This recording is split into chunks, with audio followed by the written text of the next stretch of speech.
Jadi ada dua nuansa hukum. Lahirnya tuh kapan Papua bersama kita itu? 17 Agustus 45 atau setelah Pepera 69. Ya. Oleh sebab itu kita ikuti pelan-pelan ya. Pepera 69 merupakan pemenuhan kewajiban pemerintah Indonesia dari hasil kesepakatan di New York Agreement. Ya. Yang disepakati sebagai solusi jalan tengah penyelesaian sengketa bilateral. Ya. Sehingga melalui New York Agreement itu diharapkan penyelesaian tentang Papua itu selesai dan final. Dan kemudian atas dasar New York Agreement diadakan pemungutan suara menurut perwakilan yang ketika itu dihadiri 1.025 orang yang mewakili tokoh-tokoh adat, karena memang demikian mandat daripada New York Agreement, dan itulah yang tersirat di dalam Konferensi Meja Bundar. Ya, digunakannya metode musyawarah tersebut telah dikonsultasikan dengan pihak Belanda sebagai pihak ya dalam New York Agreement, dan juga telah dibahas dalam Rome Joint Statement. Ada pertemuan Roma ya yang mengesahkan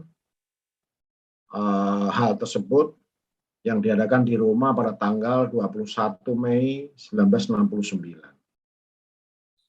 Ya, jadi berturut-turut ada pertemuan New York dan pertemuan Roma yang menyepakati perlunya konsultasi dengan Belanda, pemerintah Indonesia yang Belanda, untuk mengadakan pemungutan suara, bukan one man one vote, tetapi melalui forum konsultasi dan musyawarah. Dipilihnya metode ini memang sejalan dengan adanya dan budaya masyarakat Papua yang belum mengenal one man one vote. Walaupun sampai sekarang pun masih peran daripada Noken, tokoh-tokoh adat itu masih sangat dihargai. Jadi hingga saat ini Bapak Ibu sekalian dan para peserta webinar ini, hukum internasional memang masih mengakui prinsip-prinsip tentang self-determination yang antara lain melahirkan the rights of succession, ya, untuk memisahkan diri. Tetapi memisahkan diri ini dilakukan secara restriktif, hanya untuk wilayah kolonial atau non-self-governing territories, ya, yang berada dalam situasi alliance subjugation, domination, dan exploitation. Bagi wilayah-wilayah yang sudah memiliki kedaulatan penuh, berdaulat seperti Indonesia, Republik Indonesia yang termasuk Papua, sudah harus menetapkan prinsip-prinsip territorial integrity yang tidak bisa dipisahkan. Catalonia misalnya, Kosovo misalnya, dia berada di wilayah yang sudah berdaulat, sehingga tidak bisa memisahkan diri. Karena ini bagian daripada penghormatan terhadap territorial integrity, terhadap kesatuan wilayah. Ya, meskipun prinsip ini diakui di dalam international law, the right of succession, tetapi di luar konteks kolonialisme.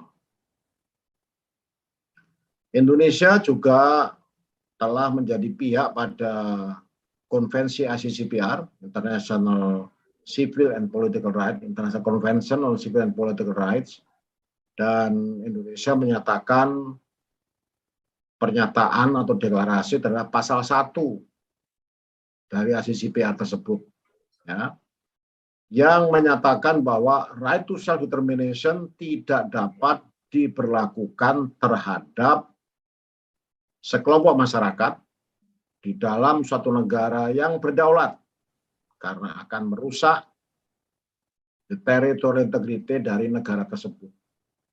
Dan sejak jauh-jauh hari kita pada konvensi tahun 66 tersebut, Indonesia telah menyatakan deklarasi terhadap pasal 1.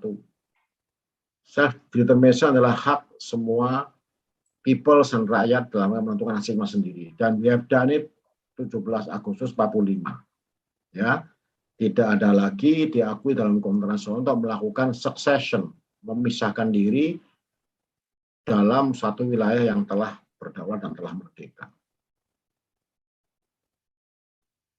Ini semua telah dinyatakan di dalam berbagai pernyataan, baik resolusi Majelis Umum PBB, baik juga oleh Sekjen PBB. Masalah Catalonia dan Kosovo merupakan satu isu yang sangat relevan, ya, untuk kita jadikan sebagai satu rujukan, ya, bagi peristiwa atau case yang sama dengan apa yang kita bahas sekarang, yaitu Papua.